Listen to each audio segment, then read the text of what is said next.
जरूरी है, क्योंकि डॉक्टर कोमल आपके बीच में से ही पेरिस ओलंपिक्स जा रही है, ठीक है ना।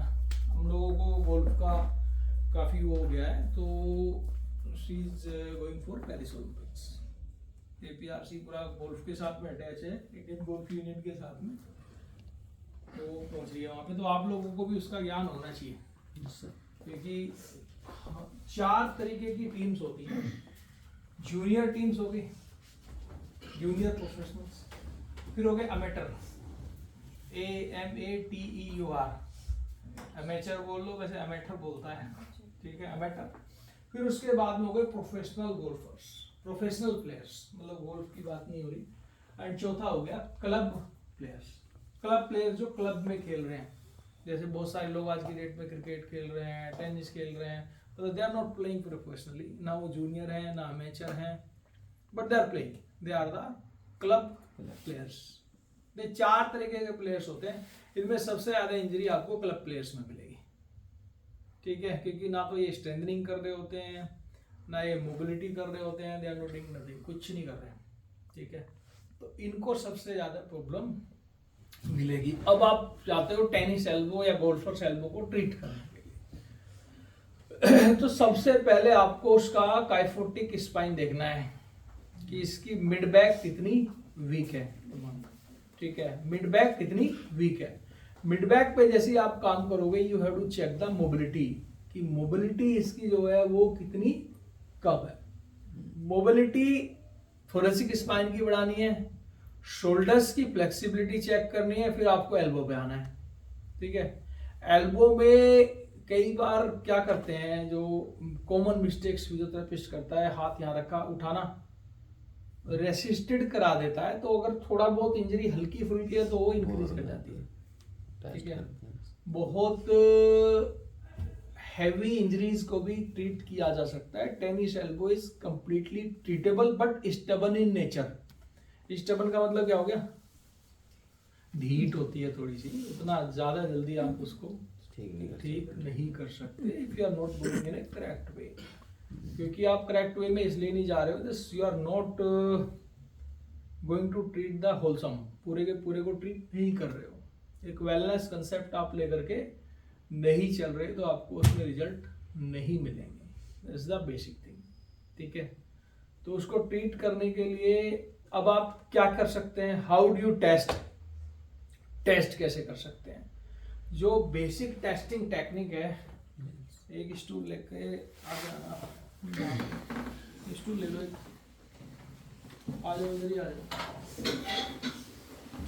बड़ा नॉर्मल सी इसकी टेस्टिंग है, जो हाथ पूरा का पूरा सपोर्टेड होना चाहिए, एल्बो कंप्लीटली सपोर्टेड होनी चाहिए, and ask to lift 1 by 1 finger. उठाओ ऊपर, ये उठाया, नहीं पेन है, ये उठाया, ये उठाया, ये उठाया, इन चारों उंगलियों को फोर्सफुली उठवाना, उठाइए, ठीक है। जैसे ही फोर्सफुली उठाएंगे, अगर टेनिस एल्बो है देयर विल बी पेन, ठीक है ना। इससे इंडिकेट हो रहा है कि सीवियर है। खाली उंगली के लिफ्ट करने से अगर पेन हो रहा है तो सीवियर है, ठीक है। और उनको आपने बोला कि मुट्ठी बंद करो, मुट्ठी बंद करके, और फिर कि मुट्ठी बंद करने से हो रहा है या लिफ्ट करने से, मुट्ठी बंद करके लिफ्ट करने से तो मॉडरेट है, ठीक है। और अगर आप रजिस्ट्रीड में करा रहे हो, उठाना अब हो रहा है, तो दैट इज माइल्ड। ये इसका कैटेगराइजेशन हो गया, जो कैटेगरी आप डिवाइड कर सकते हो कि कितना सीवियर पेन है, ठीक है।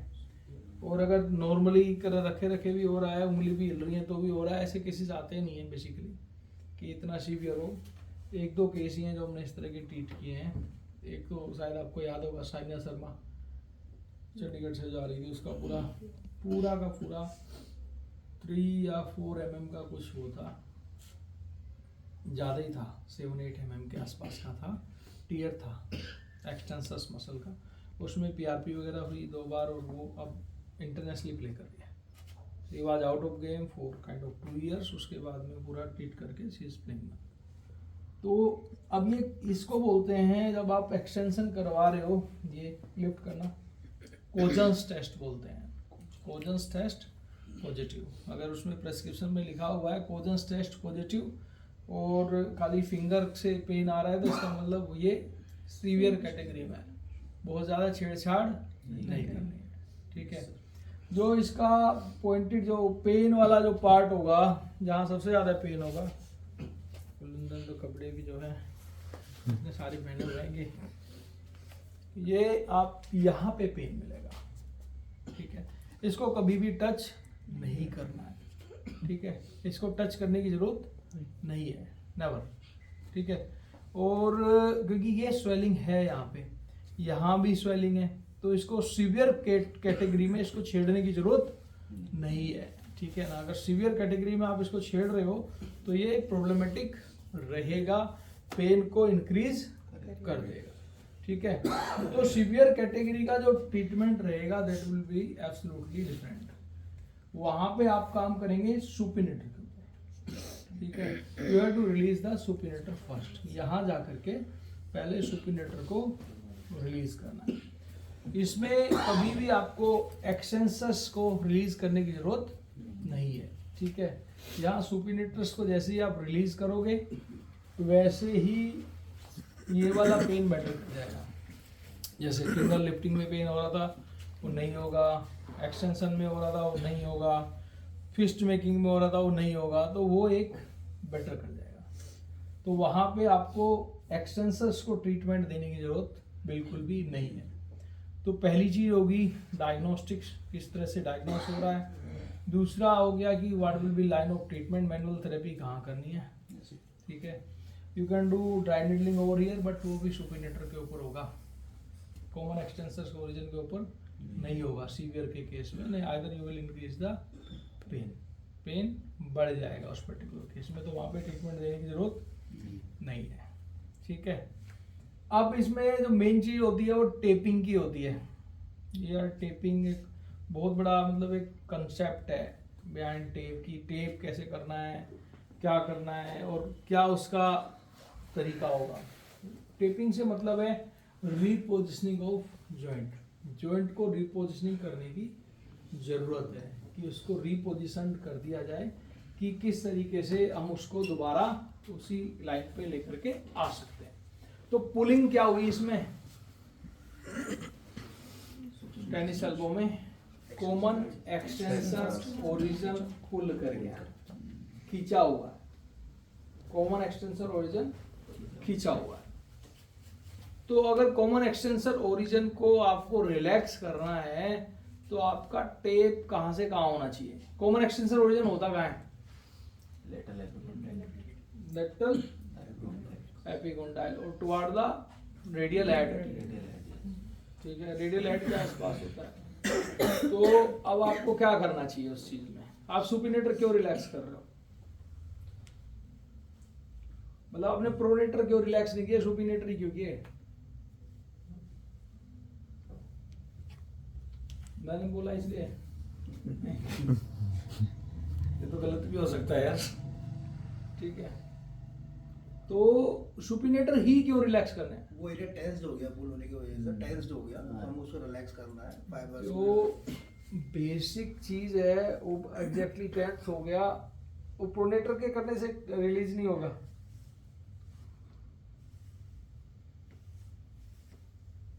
एल्बो पूरी टाइट हो जाएगी, जहाँ गोल्फर्स एल्बो दिखता है, टेनिस एल्बो दिखता है, गोल्फर्स में भी स्ट्रेन मिलता है, मिलता है। फिर गोल्फर्स एल्बो ट्रीट कर रहे हो, टेनिस एल्बो ट्रीट कर, दूसरी साइड भी स्ट्रेन मिलता है। तो मतलब रीजन बिहाइंड ये एक्सटेंसर्स कर रहे हैं तो वही मूवमेंट बार बार रिपीटेड मूवमेंट होता है। रीजन बिहाइंड ये है कि ये एरिया है, पुल्ड एरिया ये है, पुल्ड एरिया ये है। इसको आप ऐसे समझो जैसे कि किसी को नी पेन है मीडियल साइड में, आपने आईटीवी रिलीज कर दिया तो पूरा का पूरा फोर्स मीडियल साइड में चला गया, उसका पेन बढ़ जाएगा। बहुत सिंपल है, मीडियल साइड में पेन है, जॉइंट गैप बहुत कम है, आपने आईटीवी रिलीज कर दिया और उसमें अगर मैग्नेटो नहीं दिया तो बहुत अच्छे से पेन बढ़ जाएगा, ठीक है, क्योंकि वो वही खींचे हुआ था उसको, मीडियल साइड पे वो वेट नहीं आने दे रहा था, होल्ड कर रहा हूँ। आपने उठा कर आईटीबी टाइट से खींच दिया, आईटीबी ठीक है ग्राम मस्त था, फिर अगले दिन अब चल ही नहीं पा रहा। ठीक है, सेम चीज ये एरिया पुल्ड है, अगर आपने इसी को रिलीज कर दिया, इस पूरे के पूरे एरिया को, ये ऑलरेडी पुल्ड है, ठीक है, तो उसको हाथ भी नहीं लगाना। अब इसको आपको रिलैक्स देना है, इसको रिलैक्स देने के लिए आपने इसको रिलीज किया, यहाँ से जैसे ही इसको रिलीज किया तो ये एरिया ऑटोमेटिकली रिलैक्स कर गया। ठीक है, दूसरी तरफ आपको जाने की जरूरत नहीं है, क्योंकि ये टाइट था पूरा का पूरा स्ट्रक्चर, खिंचा हुआ है, ऐसे खिंचा हुआ है, आपने रिलैक्स किया इसको तो ये रिलैक्स होकर के अपने एक उसने कुछ की पोजीशन ऐसी कर दी कि वो रिलैक्स हो गया। इसीलिए सुपिनेटर्स को रिलीज करना है, प्रोडेटर्स को रिलीज करने की जरूरत नहीं है। जहां आपको लग रहा है गोल्फर्स टेनिस एल्बो है, वो सीवियर से भी ज्यादा नेक्स्ट लेवल का केस है, लगा ही पड़ा है, बस फोर्स लगा रहा और कुछ भी उसमें नहीं हो रहा। तो it's a normal releasing thing, hold करके। टेपिंग कैसे होगी फिर? ऐसे ही टेप होगा, बहुत लंबा चौड़ा गणित इसमें अपोजिट साइड, जिस साइड पुल हो रहा है उसके अपोजिट, बस बहुत लंबा चौड़ा गणित इसमें नहीं है। उसको फाइंड आउट करने के लिए क्या करना है, आपको यहाँ अंगूठा दबाना है, बोलना है, मुट्ठी बंद करना, पेन है नहीं लेस है, इसका मतलब सही तरीके से सेट नहीं हुआ, तो आप थोड़ा ऊपर जाके करोगे, दबाना, अब नहीं, अब दबाना, तो उसको चेक करके देख लोगे कि किस लेवल पे करने से वो बेटर हो रहा है, तो that will be the positioning, वही पोजीशनिंग होगी। और यही एमडब्ल्यूएम हो गया, आपने होल्ड किया, दबाइए 6 टाइम्स, ये करा दीजिए, छोड़िए, दबाइए, छोड़िए, दबाइए। एमडब्ल्यूएम क्या है? Mobilization with movement. आपने मोबिलाइजेशन विद मूवमेंट कराने बैठ लो, आप सारे मोबिलाइजेशन विद मूवमेंट करा दिया इमीडिएटली, तो वो रिलैक्स कर गया, ठीक है ना। तो लाइन ऑफ ट्रीटमेंट है for tennis elbow, that will B supinator release. Supinator को आपको रिलीज कर देना है, that will be the line of treatment. और गोल्फर्स एल्बो में अगर कर रहे हो, जब आपको टेनिस एल्बो समझ में आ गया तो गोल्फर्स एल्बो ऑटोमेटिकली समझ में आ जाएगा। आपको उसकी टेपिंग भी समझ में आ गई, आपको ये भी पता लग गया कि वाई टू रिलीज प्रोनेटर्स को ही रिलीज क्यों करना है, वो भी एक अंडरस्टैंडिंग है, ठीक है। और इस पेशेंट की आपको थोरेसिक मोबिलिटी बढ़ाने की जरूरत है, ठीक है। अब आता है कि व्हाट काइंड ऑफ ट्रीटमेंट मोर, और क्या कर सकते हो उसमें पूरे के पूरे में, जो आप लोग मिस करते हो, बेसिक स्ट्रेंथनिंग मिसिंग करते हो। स्ट्रेंथनिंग में गड़बड़ क्या करते हैं कि स्ट्रेंथनिंग चालू करिए, चलिए ये एक्सटेंशन चालू कर दे, कभी भी नहीं करानी, ठीक है ना, क्योंकि वहां स्वेलिंग है। What is the empirical formula? Empirical formula क्या है एक्सरसाइज के लिए? एम्पिरिकल रूल क्या है एक्सरसाइज कराने के लिए? फर्स्ट रिलैक्स करें, then range of motion, strengthening. Empirical formula है, जब 70% पेन खत्म हो जाए, 70% पेन रिडक्शन के बाद में you can start strengthening exercises, before that you can't. If you want to go strengthening exercise before that, then you have to keep joint in a pain free position। अगर उसके पहले आपको exercise करानी है तो उसको पेन फ्री पोजीशन में आपको करानी पड़ेगी, ठीक है। उसमें सबसे ज्यादा हेल्प आप ले सकते हो टेनिस एल्बो और गोल्फर्स एल्बो दोनों को ट्रीट करने के लिए बेल्ट सबसे ज्यादा हेल्पफुल उसमें रहेगी। मोबिलाइजेशन बेल्ट लाओ उठा करके, अभी मैं एक बार बताता हूँ किधर हो गया, तो वो सबसे ज्यादा हेल्पफुल है।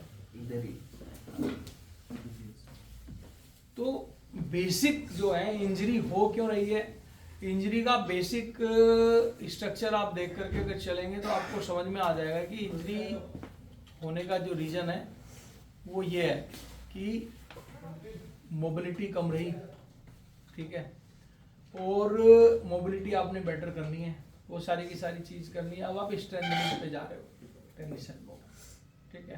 काफी केसेस होंगे जो टेनिस एल्बो के ट्रीट नहीं होंगे, तो वहाँ पे अगर इतना सब कुछ करने के बाद में भी बेटर नहीं हो रहा, then we will go for MRI. हो सकता है कि वहाँ पे जो डैमेज हो वो काफ़ी बड़ा हो, ठीक है। वो डैमेज अगर ज़्यादा बड़ा होगा तो उस पर्टिकुलर केस में दिक्कत रहती है, ठीक है, ट्रीट करने के लिए।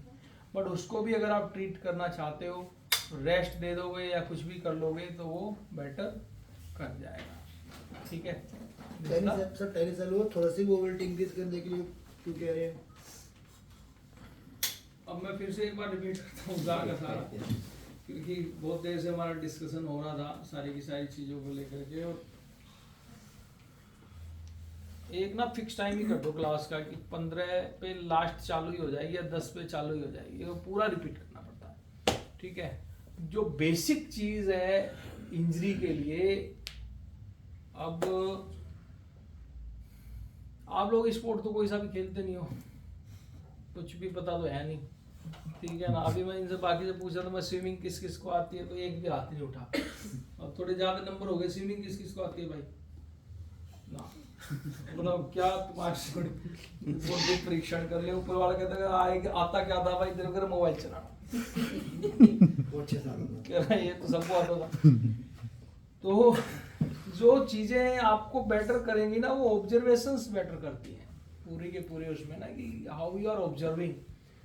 जितनी भी नेचुरल चीजें हैं, हवा, पानी, आग, इनसे आप लड़ नहीं सकते, कभी नहीं लड़ सकते, ठीक है। किसी छोटी फॉर्म में लड़ सकते हो, हवा चल रही है, पंखे बंद कर दिया, बंद होगी, ठीक है ना। और तेज हवा चल गई, दीवार के पीछे बैठ गए, तूफान आ गया तो किसी बिल्डिंग में छुप के बैठ गए, लेकिन अगर वो टोर्नेडो आ गया बिल्डिंग को उखाड़ के ले जाएगा, ठीक है ना। तो नेचुरल क्लाइमेट से किसी से भी लड़ नहीं सकते। सेम थिंग विद, अगर आप स्विमिंग की बात करते हो, स्विमिंग सबसे इजी मैं इसलिए मानता हूँ कि बहुत इजी है, कर सकते हैं लोग। तो स्विमिंग में कभी भी फाइट नहीं करनी होती। अगर कोई स्विमिंग में फाइट कर रहा है, तेज तेज हाथ पैर मार रहा है, उसके डूबने के चांसेस डायरेक्टली प्रोपोर्शनल है, उतनी जल्दी नीचे जाएगा, ठीक है, क्योंकि वहां पे वो फाइट कर नहीं सकता। अपनी औकात देख के लड़ना चाहिए। अगर स्विमिंग पूल में लड़ रहे हो, पानी बहुत ज्यादा है, तुम्हारे से तो ज्यादा ही है, तो यू कांट फाइट। अब लगा गिलास में डूबना है, डूबूंगा नहीं मैं गिलास में, तो बिल्कुल नहीं डूबोगे, ठीक है। क्वांटिटी कम थी, जहाँ क्वांटिटी आपसे ज्यादा है, आप यू कांट फाइट। तो वहाँ बड़ा सिंपल सा वो है कि अगर आप टेक्निकली स्ट्रोंग हैं तो यू कैन डू।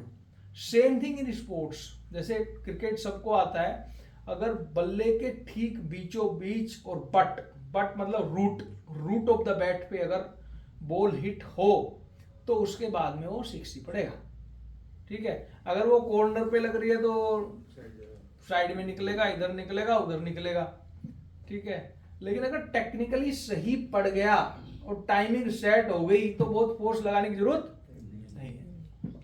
वही सारे के सारे स्पोर्ट्स में है कि आपका हो गया 4 कैटेगरी होगी, junior, amateur, professionals and club players. 4 हो गई। सबसे ज्यादा इंजरी मिलेंगी क्लब प्लेयर्स को, क्योंकि ना तो ये फिटनेस करते ना कुछ करते हैं, एंड दे इजीली इंजर्ड, आराम से पूरा इंजर्ड कर जाते हैं, क्योंकि ये सैटरडे संडे खेल रहे हैं तो बहुत जल्दी से ये ब्रेक कर लेते हैं खुद को। रीजन बिहाइंड क्या है कि अगर आप जाते हो, एक होती है ग्राउंड रिएक्शन फोर्स, आप जैसे गोल्फ में खड़े हुए, ये पोस्चर हो गया आपका, यहाँ से आप गए, ये पीछे बैक स्विंग ली, बैक स्विंग लेने में हिप मूव हुआ, थोरेसिक मूव हुई, यहाँ गए, यहाँ के बाद में आप नीचे आए, ये इम्पैक्ट हो गया आपका।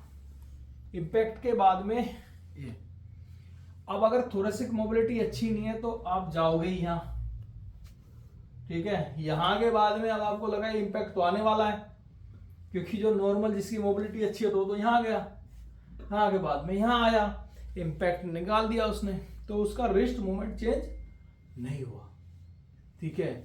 जो क्लब गोल्फर है या जिसकी मोबिलिटी कम है वो यहाँ गया, यहाँ के बाद में जान लगाई इसने और इम्पैक्ट से मारा, रिस्ट लिफ्ट हुआ, एल्बो इंजर्ड हुआ, ठीक है। बैकहैंड ले रहे हो टेनिस बैडमिंटन में, ये मोबिलिटी पूरी हुई नहीं, यहीं से उठा दिया आपने, तो आप कहां से खेल रहे हो, यहां से खेल रहे हो, ठीक है। क्योंकि एक चीज होती है ग्राउंड रिएक्शन फोर्स, वहां से पावर ट्रांसफर होती है ग्राउंड से लेग्स में, लेग से जाती है कोर में, सिंक्रोनाइजेशन होती हुई थोरेसिक स्पाइन से शोल्डर्स फिर आर्म्स पे आती है। लेकिन यहाँ ग्राउंड रिएक्शन फोर्स शुरू से ही काम नहीं कर रही, ऐसे जा रहा है, पैर भी उठ रहे हैं, नीचे से होल्ड नहीं कर पा रहा, तो कोई ग्राउंड रिएक्शन फोर्स का काम नहीं हो रहा। तो एक्सेसिव उसका प्ले कहां से हो रहा है? हाथों से खेल रहा है।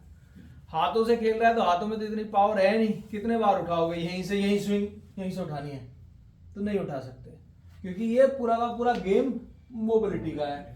पीछे गए, आगे गए, ठीक है। ये सारे के सारा जो गेम है पूरा कंप्लीटली मोबिलिटी का गेम है, ठीक है। और आप लोगों को पूरे के पूरे स्पोर्ट्स की समझ बहुत अच्छे से होनी चाहिए ट्रीट करने के लिए, ठीक है ना। क्योंकि अभी ये जा रही है आपका, अभी मैंने बताया था डॉक्टर कोमल पेरिस ओलंपिक्स में जा रही है 99.9%, क्योंकि जितना भी हमारा आईजीयू है या बाकी हुआ है उनमें हमारा ट्रेनिंग हम लोग करा रहे हैं फिजियोथेरेपी की, ठीक है। तो हमारे chances Commonwealth games, Asian games में हम लोगों के रहेंगे पेरिस ओलंपिक्स में, ठीक है ना। जो भी ओलंपिक्स होंगे तो उसमें सब जगह जूनियर्स के साथ में भी ट्रेनिंग रहेगी। तो you must know about the game कि है क्या, इंजरी हुई क्यों होगी, ठीक है। अब ये एल्बो इंजर्ड है तो एल्बो तो ट्रीट कर दिया आपने, पेन चला गया, अगेन फिर वो कह रहा है खेल के आएगा, फिर से हो रहा है, 3 महीने बाद भी हो रहा है, फिर रिपीटेटिव हो गया। क्योंकि अगर थोरेसिक मोबिलिटी आप उसकी बेटर नहीं करोगे, faulty techniques are responsible for injuries, ठीक है। Faulty techniques are responsible for injuries. Impactful खेलने के लिए प्रॉपरली आपको मोबिलिटी अच्छी होनी चाहिए, ठीक है। क्योंकि गोल्फ में तो स्टेशनरी बॉल आप हिट कर रहे हो, ठीक है। बाकी गेम्स में तो जो बॉल है वो मूविंग है, ठीक है। This is quite easy to hit a stationary ball, क्योंकि वहाँ ground reaction force everything you are using at your own अच्छे से, ठीक है ना। उसका नुकसान भी है, उसका फायदा भी है, ठीक है। कि अब बॉल आपको दिख रही है तो लग रहा है तो तोड़ ही दूंगा इसको तो, ठीक है। अगर मोबिलिटी अच्छी नहीं है तो आप खुद ही टूटोगे। मैक्सिमम लोग होते हैं जो इंजर्ड होकर के आते हैं या ओवर यूज मसल्स की वजह से इंजर्ड होकर के आते हैं। जो फुटबॉल में मैक्सिमम इंजरीज होती हैं सैक्रोइलियक जॉइंट पे, वो मिस किकिंग होती है, किक उठाई ली और मारी, बट हुआ क्या कि किक जो आपकी मिस कर गई। अब उसका जो रिजल्टेंट फोर्स आया वो आपकी बैक पे आया, उसने ब्रेक कर दिया। अगर वो हिट हो जाती बैक सेफ थी, ठीक है। लेकिन यहाँ पे आपने बहुत फोर्सफुली लगाया और आपका कोऑर्डिनेशन अच्छा नहीं था। और अगर थोड़ा सा पीछे जाओ, जेटीपी जूनियर ट्रेनिंग प्रोग्राम की अगर बात करते हो कि आइडियल एज क्या होता है बच्चों का स्पोर्ट्स का सिखाने का? 10 साल, 12 साल, 7 क्यों? घर से निकाल दो, 2 घंटे खेल आएगा। Reason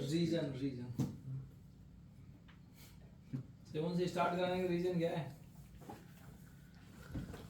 sir may be muscles और माइंड डेवलप हो रहा था, डेवलपमेंट एज। बिल्कुल ठीक बात। 6 से 8 गर्ल्स के लिए, 7 to 9 बॉयज के लिए, that is the ideal age. वहां पे 2 चीजें होती हैं स्पोर्ट्स को खेलने के लिए, 50% is sports technique and 50% is SFMS, sports functional movement skills, ठीक है। 50% टेक्निक होती है, 50% स्पोर्ट फंक्शनल मूवमेंट स्किल्स होता है, जो डिफरेंशिएट कराता है कि ये प्लेयर अच्छा है, ये प्लेयर अच्छा नहीं है। क्योंकि जो स्पोर्ट टेक्निक होती है वर्ल्ड के टॉप 100 प्लेयर्स की सेम होती है, ठीक है। अब अलग से तो कोई 6 मारेगा नहीं, सबका सेम ही होगा। कोई अलग से अपनी टेक्निक डेवलप कर लेंगे, हेलीकॉप्टर शॉट है धोनी का तो ठीक है। अब कोई बॉलिंग करा रहा है तो वो भी उसी हिसाब से, कोई फुटबॉल खेल रहा है तो वो भी, मतलब टेक्निक्स आर सेम। कोई अलग से तो है नहीं, ऐसे तो बॉल कर नहीं सकते क्रिकेट में कि ऐसे कर रहा हूँ मैं तो मैं यही करूँगा, परफेक्ट पैटर्न है, ठीक है ना। तो techniques are almost same for top 100 players worldwide internationally. The things that is changing is SFMS, sport functional movement skills, वो चेंज होते हैं। और उसी के ऊपर प्लेयर का पूरा भविष्य निर्धारित होता है। How much SFMS he can do in a better way. Single leg jump हो गई, होपिंग हो गया, एक दिन करा देंगे पूरा का पूरा इसके ऊपर। तो वो सारा का सारा जो SFMS है वो रोल प्ले करता है किस लेवल पे है। तो ये अगर उसका SFMS अच्छा नहीं है तो वो ना तो जूनियर बनेगा, ना अमेचर बनेगा, ना प्रोफेशनल बनेगा, क्लब में चला जाएगा बस, क्योंकि SFMS तो अच्छा था नहीं तो वो कर नहीं पाया अच्छा। और इसकी एक लर्निंग एज ही है, फिक्स है, उसके बाद में आप उसको लगा के रखो ही काट लर्न, ठीक है। हमारे देश में तो सिंगल स्पोर्ट्स खेला जाता है, but if you go for the other countries, if you see the lance Klusener from south Africa, he played, वो गोल्फ में भी बहुत अच्छा था और क्रिकेट में भी बहुत अच्छा था, एक और स्पोर्ट में भी अच्छा था। तो लास्ट में दे आस्क यार एक चूज कर ले, ठीक है ना। तो वो वहाँ पे इस तरह से होता है, हमारे यहाँ की तरफ नहीं है कि एक स्पोर्ट दे दिया you have to play this only, उससे आपका SFMS अच्छा हो ही नहीं सकता। जिसको प्लेयर बनना है he have to play different kind of games, क्योंकि सबके फंक्शनल मूवमेंट स्किल्स अलग हैं, ठीक है। स्विमिंग में अलग है, रनिंग में अलग है, फुटबॉल में अलग है, ठीक है, रैकेट गेम्स में अलग है, गोल्फ में अलग है, क्रिकेट में अलग है, बॉल थ्रोइंग में, हर एक चीज में ना पूरे के पूरे जो फंक्शनल मूवमेंट स्किल्स हैं ऑल आर नॉट सेम, ठीक है। तो ये एक बेसिक इंजरीज का रीजन है कि ग्राउंड रिएक्शन फोर्स है, फिर लेग में जा रहा है, फिर आपकी पेल्विक मोबिलिटी कैसी है, फिर आपकी थोरेसिक मोबिलिटी, क्योंकि जो वेट ट्रांसफर होगा, जो फोर्स ट्रांसफर होगा, not weight transfer, force transfer, ground reaction force to legs to pelvic, pelvic to thoracic, thoracic to shoulder and shoulders to arms में जा रहा है। अब ये कहीं भी चेन ब्रेक हो रही है, यहां से आया पूरा का पूरा और यहाँ आगे ब्रेक हो गई, you are not able to move, तो अब आपको हाथ से ही खेलना है, हाथ से खेलना है तो आपको इंजरी, तो इसीलिए हमें थोरेसिक मोबिलिटी करनी बेटर है, गोरेट, ठीक है। तो थोरेसिक मोबिलिटी में रोटेशन जब तक उसके बेटर नहीं होंगे और शोल्डर उसका बेटर नहीं होगा, यू कांट ट्रीट टेंस, ठीक है। लिटरली आप कर भी दोगे बट उसका ना तो गेम इंप्रूव करेगा ना कुछ इंप्रूव करेगा, ठीक है। और बीइंग फिजियो, हम लोगों का जो काम है स्पोर्ट्स में वो इंजरी ट्रीट करना बिल्कुल भी नहीं है। If we are there for injury treatment तो वी आर फेल कंप्लीटली, ठीक है ना। जैसे पुलिस है, पुलिस का काम बिल्कुल भी चोरों को पकड़ना नहीं है, अगर वो फेल हो रहे हैं तो उनको चोर पकड़ने पड़ रहे हैं। मतलब अगर हम हमारा काम नहीं कर रहे प्रॉपर तरीके से तब हमें सेकेंडरी लेवल पे जाना पड़ेगा। तो योगी जी की तरह मतलब खौफ इतना पैदा कर दो ना कि आदमी करे ही ना, तो दैट्स द थिंग। तो वो वहाँ उसमें समझ में आ रहा है उसको काम कर रहा है, लेकिन अगर आप इंजरी प्रिवेंशन नहीं कर पा रहे, इंजरी ट्रीटमेंट में लगे हुए हो, तो आपको तो लात मार के पहले ही भगा देना चाहिए, कह रहा इसको तो समझ है ही नहीं, ठीक है। तो उसमें आपको मोबिलिटी और स्टेबिलिटी, ग्राउंड रिएक्शन फोर्स, इन सारी चीजों की समझ आनी चाहिए। You must know injury pattern, आपको समझ में आना चाहिए कि ये इंजरी पैटर्न था, इससे इसको इस तरीके से बचाना है, ठीक है। दैट्स द थिंग, उस तरीके की चीजें उसमें होनी चाहिए। तो आपको अंडरस्टैंड हो गया कि इंजरी क्यों हो रही है, आपको समझ में आ गया कि मोबिलाइजेशन कहाँ करना है, माइल्ड, मॉडरेट, सीवियर भी समझ में आ गया, ठीक है ना। जब आपको ये बोल रहा हूँ खाली सुपिनेटर रिलीज करना है तो इसका मतलब समझ में आना चाहिए क्यों रिलीज करना है, तो बाकी को तो बोला नहीं है, ठीक है। टेपिंग भी आपको पता लगी। अब आपकी स्ट्रेंथनिंग की बात आती है कि how to strengthen the elbow. Elbow को स्ट्रेंथन कैसे करते हैं, एक मिनट आराम से देखो। तो इसमें जो बेसिक स्ट्रेंथनिंग में जो हम यूज करते हैं,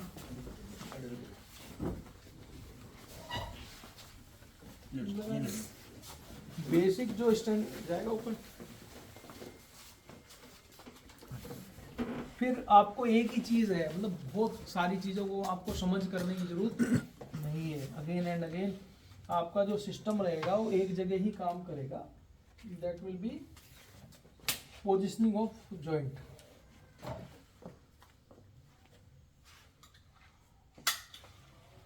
होल्ड किया आपने यहाँ पे, इसको इस तरीके से होल्ड कर लिया।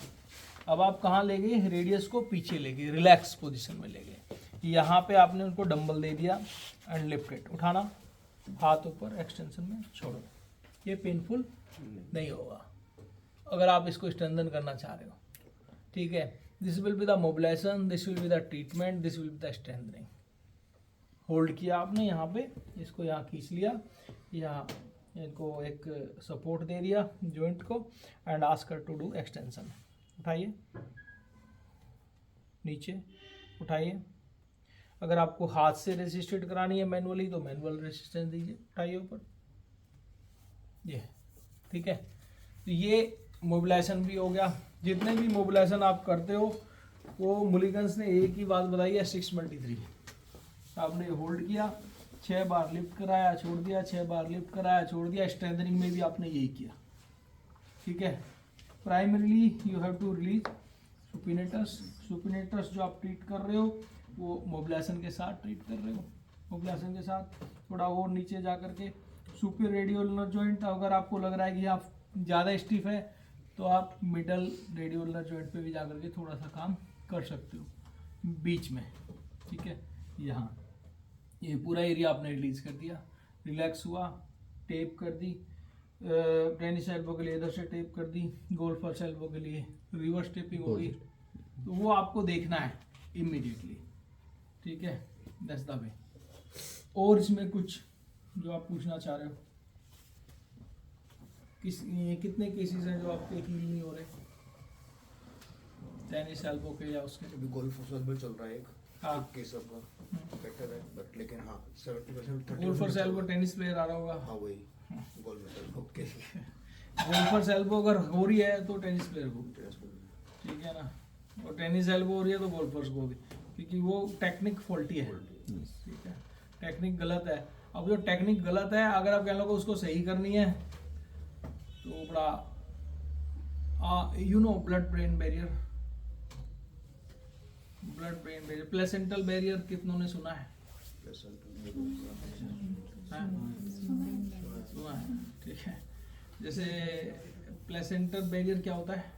इन्फेक्शन वगैरह कुछ जाने के लिए प्लेसेंटा को क्रॉस नहीं करेगी, बहुत सारी मेडिसिन, बहुत सारे इन्फेक्शन जो बच्चा पेट में है उस पर नहीं पहुंचेगा, माँ के बॉडी में रहेगा बट प्लेसेंटा क्रॉस नहीं करने देगा बहुत सारी चीज़ों को। That will be there only, that is placental barrier. ऐसे ही होता है एक ब्लड ब्रेन बैरियर। बहुत सारी मेडिकेशंस ऐसी होती हैं जो ब्रेन में नहीं जा सकती, दैट्स अगेन ए बैरियर। ऐसा ही एक बैरियर होता है लर्निंग बैरियर, ठीक है। वो अगर किसी मूवमेंट को आप 10,000 टाइम्स करो लगातार, 10,000 बार करो, जैसे आपने कुछ लोगों को देखा होगा ये पैर कहीं भी बैठे हिलना चालू हो गया, है ना, क्योंकि वो बचपन से ही घर वाले बोलते तो रहे ऐसे मत कर, पर माना नहीं, तो उसने वो रिपीट कर लिया अच्छे से, वो सेट हो गया, वो चलेगा ही चलेगा। Same thing is SFMS, sport functional movement skills भी वही है। जब आपने कोई चीज 10,000 बार रॉन्ग रिपीटेशन कर ली वो ब्रेन में सेट होगी। उसको आप देख सकते हो अपने पैरालिटिक पेशेंट्स के अंदर। पैरालिटिक पेशेंट्स के अंदर अगर एक रॉन्ग वॉकिंग पैटर्न डेवलप हो गया उसकी जीवन निकल जाएगा, फिजियोथेरेपिस्ट का उसका भी ठीक कर सकते हैं, ठीक है, क्योंकि वहां आप फिर से फीड कर रहे हो मूवमेंट को और शुरू में गलत फीड कर दिया, खत्म, ठीक है। तो गलत फीड, अब जैसे ये टेनिस का प्लेयर आ रहा है, कितने साल से खेल रहा है, इसकी टेक्निक को सही नहीं किया जा सकता। बहुत अच्छा कोई इंटेलिजेंट आदमी चाहिए जो उस टेक्निक के ऊपर काम करे, जब उसको बेटर कर सकता है, ठीक है। दैट्स द वे, ठीक है, तो तभी कोच की रिक्वायरमेंट है। कोच फिर उसको दूसरे तरीके से काम करता है कि यार इसका जो मूवमेंट स्किल है ये अच्छा नहीं है, तो now I have to change this particular thing. तो उसको चेंज करने के लिए फिर टेक्निक्स भी डिफर चाहिए, ये है उसका पूरा का पूरा। इसीलिए अब उसकी चेंजेस नहीं कर सकते। तो कुछ भी चीज़ जो आप कर रहे हो वो पूरी की पूरी आपके ब्रेन में जाके फीड हो रही है, ठीक है ना, वही आपको इम्पैक्ट दे रही है। जितने भी बड़े खिलाड़ी रहे हैं वर्ल्ड वाइड की, उनका अलग अलग रूल है।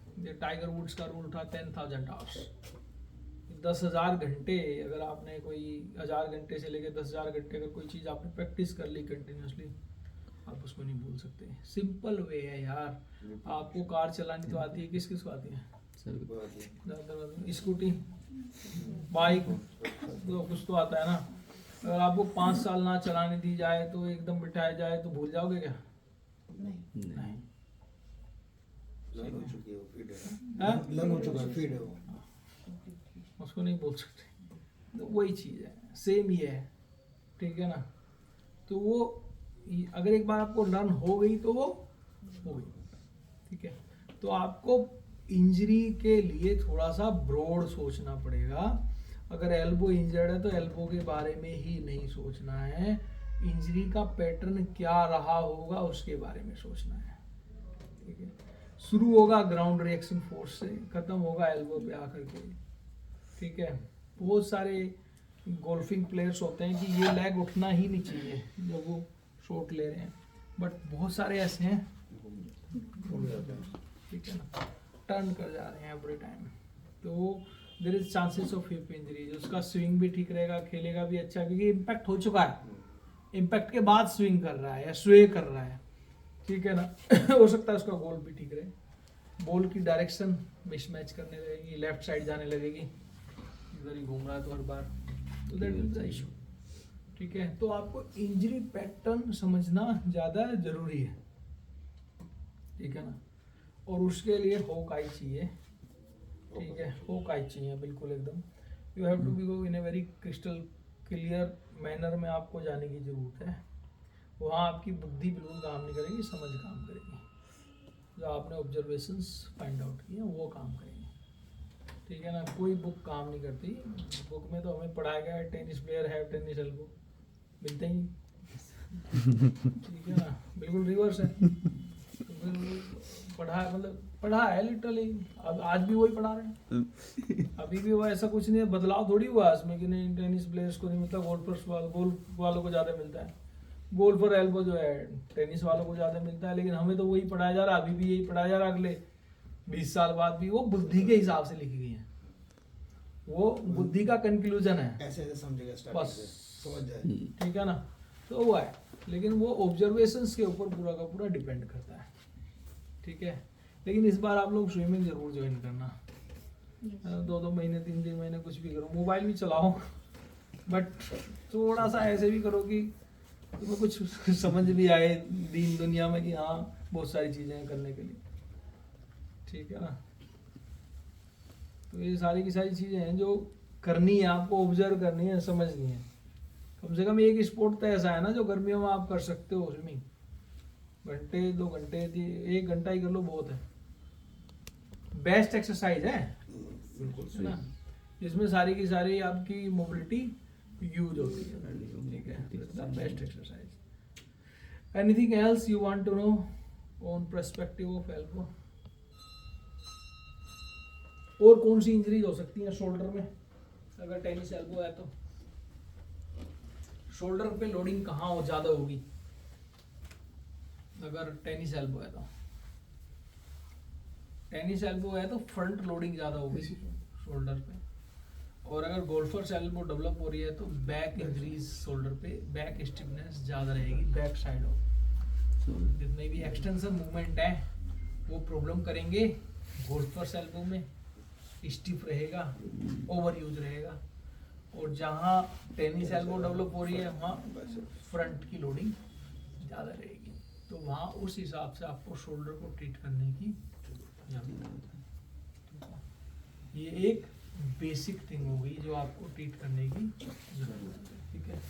बट यू मस्ट नो, सबसे ज़्यादा जरूरी है इंजरी पैटर्न।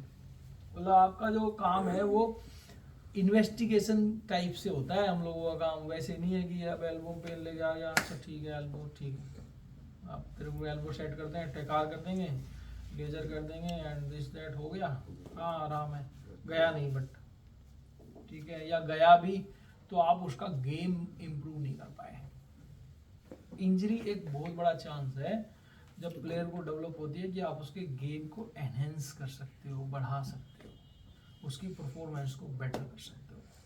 इट मीन्स जो इंजरी हुई है there is something behind that, कहीं ना कहीं उसकी मोबिलिटी की लैक है जिसको आप बेटर कर सकते हो। तो this is a big chance. आप उसको हील करिए, ट्रीट करिए, उसके बाद में बोलिए कि ये दोबारा ना हो and do this like that. ठीक है, वो सारी की सारी चीज़ें करने की जरूरत है। जैसे ही हम लोग गोल्फ में अगर कोई किसी की हिटिंग 270 यार्ड्स है, ड्राइवर अगर हिट कर रहा है 270 यार्ड, अगर आपने उसकी मोबिलिटी कारोप्रैक्टिक अलाइनमेंट सब कुछ कर दिया 10-20 यार्ड, तो उसका ऐसे ही बढ़ जाता है। ठीक है, क्योंकि जो ग्राउंड रिएक्शन फोर्स जो चेंज होके आ रही है वो मोबिलिटी रिस्ट्रिक्शंस नहीं रहे। मोबिलिटी रिस्ट्रिक्शंस नहीं रहे तो वो स्मूथ ड्राइव निकली और उसका यार्डेज इंक्रीज कर गया। That is known as performance enhancement. तो परफॉर्मेंस को बड़े आराम से एनहेंस किया जा सकता है। ठीक है, दैट इज द मोबिलिटी वाली थी। ठीक है, वो सारा का सारा आपको करने की जरूरत है। Anything else you want to know? कुछ भी, कोई डे टू डे केस या कुछ और पूछना हो?